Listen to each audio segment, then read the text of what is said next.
નમસ્તે, હું છું ડૉક્ટર જયમીન પટેલ. આયુષ આયુર્વેદમાં આપણે અત્યારે 14 દિવસનો કેમ્પ ચાલી રહ્યો છે. આજે આપણો 13મો દિવસ છે. 13 દિવસના કેમ્પમાં આપણે ડાયાબિટીસ, ઓબેસિટી, કોલેસ્ટ્રોલ, બીપી એ રીતના ટાર્ગેટ કરી અને પ્રોગ્રામ સેટ કર્યો.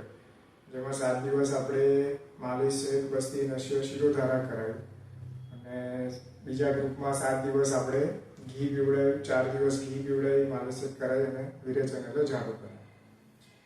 આપણી સાથે નિશારભાઈ છે. નિશારભાઈ, આ જે આપણે ટ્રીટમેન્ટ કરી માલિશ, બસ્તી, નશિયો, શિરોધારા, આ ટ્રીટમેન્ટ પહેલા તો તમને કેવી લાગી? એકદમ વ્યવસ્થિત, બહુ સારું લાગે. ચાલો, સરસ. એટલે એવું નથી લાગ્યું ને કે ભાઈ કેમ્પ કર્યો તો જેમ તેમ ટ્રીટમેન્ટ થઈ, એવું નથી લાગ્યું?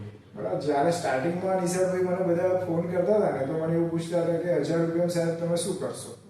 સસ્તું કહેવાય. હા, એટલે મેં કીધું ભાઈ જો આનો ગોલ છે એ મારે સોસાયટીમાં, મારા ગુરુએ કીધું છે કે ભાઈ સોસાયટીમાં આપણે કંઈક સારું કામ કરીએ, એટલે ઉદ્દેશથી હું કરું છું. પણ એનો મતલબ એવો નહીં વિચારશો કે ભાઈ આપણે જેમ તેમ ટ્રીટમેન્ટ કરશું.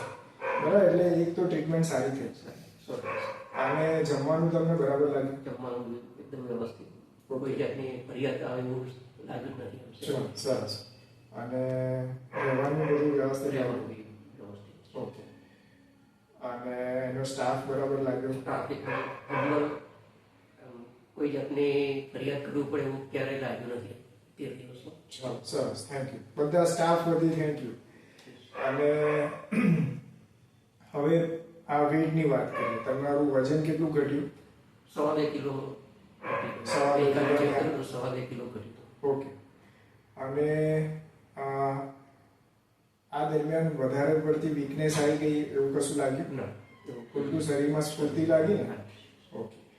જે સુગરનું લેવલ છે, જે પહેલા પણ એલોપેથી કોઈ દવા નતા લેતા આપણે ત્યાં આવ્યા પહેલા પણ, તો પહેલા આપણું PP2BS અરાઉન્ડ 400 અરાઉન્ડ આવતું હતું ને? 491 હતું છેલ્લે ટેસ્ટ કરેલું. હા, બરાબર.